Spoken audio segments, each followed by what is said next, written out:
Hi. ഇന്ന് രാവിലെ വന്നതാണ്, ഒരു 11:30 അമ്പലത്തിത്തെ കലം കൊണ്ടേ വന്നു.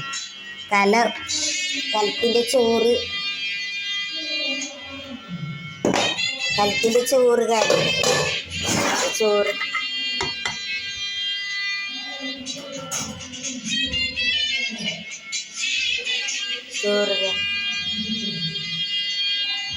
അതിന് സാമ്പാറേ കഴിച്ചത്.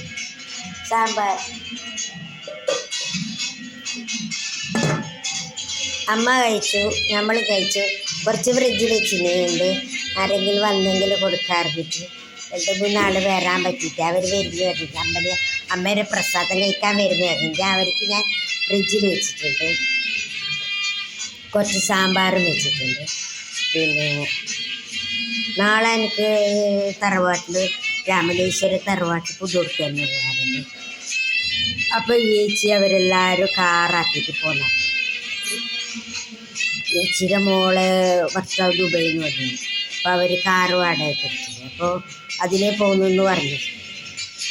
അപ്പോൾ എനിക്ക് അവരപ്പുറം പോയാൽ ഇടാൻ വരുത്താറില്ല. കുറേ 2-3 ദിവസം ലീവ് ആയിരുന്നു ഞാൻ. അങ്ങനെ ഞാൻ 11 മണിക്ക് പോയിട്ട് കാസർഗോഡ് പോയിട്ട് കാസർഗോഡിൽ രാമണീശ്വരം സ്റ്റോപ്പിൽ കുറച്ചപ്പുറത്ത് സ്റ്റോപ്പിൽ ഇറങ്ങിയിട്ട് 60 റുപ്യ കൊടുത്തിട്ട് റിക്ഷാക്കിയിട്ട് പോകണം. ഒറ്റയ്ക്ക് തന്നെ പോയിട്ട് പിന്നെ 1000 റുപ്യ കൊടുക്കണം. അത് കൊടുത്ത് വേസ്റ്റാക്കിയിട്ട് ഉച്ചക്കത്തെ ചോറും കഴിച്ചിട്ട് ഞാൻ വേഗം വരും. 5-5:30 ആവും ഇടത്തുണ്ട്. എന്നിട്ട് അമ്മേനെല്ലാം കുളിപ്പിക്കണം, മരുന്ന് കൊടുക്കണം. അപ്പം അമ്മേനെ നോക്കാൻ ഒരു കാണിക്കണേ നോക്കുന്നതാണക്കടാ. ഞാനേ വന്നത് നോക്കുന്നതാണക്കടാ. ഞാനേ വന്നത് ഓക്ക് അത്ര കഴിയുന്നില്ല. എന്നാലും അമ്മേൻ്റെ അടുത്ത് ഒരാൾ വേണ്ടേ എന്ന് വിചാരിച്ചിട്ട്. അമ്മ തടിയില്ല, അമ്മേനെ പറ്റുന്നില്ല അവൾക്ക്. നിങ്ങൾ ഓളെ കൊണ്ടാകുന്നത് ചെയ്തു. പിന്നെ വന്നിട്ട് അമ്മയ്ക്ക് ഒത്തിരി പണിയുണ്ടായിരുന്നു. അമ്മേനെ കുളിപ്പിക്കണം. അവൾക്ക് അമ്മേനെ കുളിപ്പിക്കാനൊന്നും പറ്റില്ല. അമ്മ ഭയങ്കര തടിയല്ലേ. എനിക്ക് മാത്രമേ പറ്റൂ, പിന്നെ ആർക്കും കുളിപ്പിക്കാൻ പറ്റില്ല.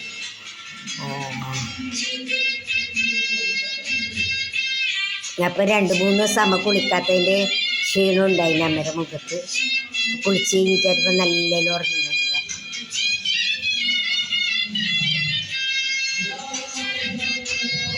Mummy hi Madu, hi മാഡു.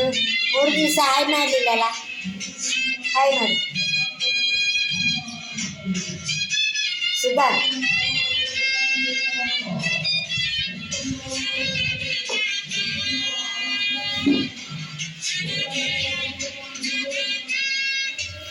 പിന്നെ ഇത് ഓറഞ്ച്, പിന്നെ ഒരു ഓറഞ്ച്, പിന്നെ അത്ര വലിയ ഓറഞ്ച്, പിന്നെ ഹോളിക തന്നിന് ഹോളിക. പിന്നെ അലുവയും ഒരു ബേക്കറിയിൽ ഉണ്ട്. അത് അലുവ അമ്മ തിന്ന്. ബേക്കറിയിലെ ഒരു കഷ്ണം ഉണ്ടല്ലോ അത് കൊടുത്തു, എനിക്കിഷ്ടമല്ല. പിന്നെ എനിക്ക് വഴിപാടിൻ്റെ ചോറ് കിട്ടിയാൽ അന്നത്തെ ദിവസം അതിൻ്റെ വേണം. അത് സാമ്പാറും കൂട്ടി ഞാൻ കുറേ പ്രാവശ്യം തിന്നു. തൃപ്തിയായി ആശിച്ചിട്ടുണ്ടായി കഴിക്കണം. അതുകൊണ്ട് ഇങ്ങോട്ട് അടമോന് കുറച്ച് എടുത്തിച്ചിട്ട് ഇങ്ങോട്ടേക്ക് കൊണ്ടുവന്നു. ഇവിടെയില്ല മുസ്ലിം, അവർ തിന്നില്ല.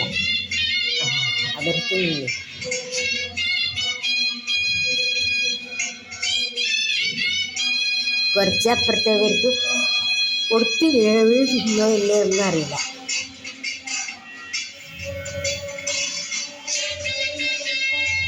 പിന്നെ എല്ലാവർക്കും സുഖം തന്നെയല്ലേ?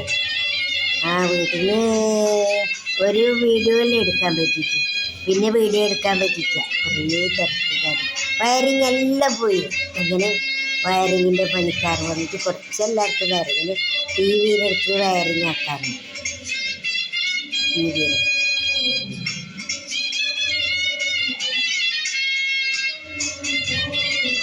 പിന്നെ ഫോണ് കുറച്ച് ക്ലിയർ ഇല്ല, ഇതൊന്നും എനിക്കറിയില്ല. പിന്നെ എന്തിപ്പം വേറെ എന്തില്ല. എന്നും വീഡിയോ എടുക്കുമ്പോൾ ഒന്നും പറയാനില്ല. പിന്നെ എന്നും പറയുന്നത് പോലെ ആരെങ്കിലും നല്ല മനസ്സില്ല നല്ല കുടുംബത്തിൽ നിന്ന് ഒരു പെൺകുട്ടിയെ ശരിയാക്കിയിട്ട് തരണം. അതേ പറയാനുള്ളത്. മോൻ്റെ ഫോട്ടോ ഉണ്ട്. എൻ്റെ ഫോട്ടോ നാളെ കാണിക്കാറ്. ഇപ്പോൾ എങ്ങനെ എനിക്ക് പറ്റില്ല. ഫസ്റ്റ് വീഡിയോ എടുക്കുമ്പോൾ ഉള്ള ഫോണിൽ നിർത്തിച്ച് ഫോണിലേക്ക് അയച്ചിട്ട് ഫോണിൽ നിർത്തിച്ച് ഞാൻ കാണിച്ചു തരാം. Okay, bye bye. എല്ലാവരും സബ്സ്ക്രൈബ് ചെയ്യണേ. 154 സബ്സ്ക്രൈബ് ചെയ്യണേ. പിന്നെ ലൈക്ക് അടിക്കണം, ഷെയർ ചെയ്യണം, സപ്പോർട്ട് ചെയ്യണം. നിങ്ങളെല്ലാവരും പ്രാർത്ഥന വേണം. നിങ്ങളെ പ്രാർത്ഥന ഉണ്ടെങ്കിൽ മാത്രമേ നമുക്ക് മുന്നോട്ട് പോകാൻ പറ്റൂ. പിന്നെ ജോലിക്ക് പോകുന്നവരെ അമ്മമാരെ നോക്കാൻ പറ്റുന്നില്ലെങ്കിൽ എന്നെ അറിയിക്കണം. ഞാൻ അവരെ സംരക്ഷിക്കുന്നതാണ്. പിന്നെ വേറെ എന്തില്ല. ഓക്കെ, എല്ലാ അമ്മമാർക്കും, എല്ലാ ചേച്ചിമാർക്കും, എല്ലാ അനിയത്തിമാർക്കും, എല്ലാ മക്കൾക്കും ഒരുപാട് ഒരുപാട് ഒരുപാട് സ്നേഹം. ബൈ.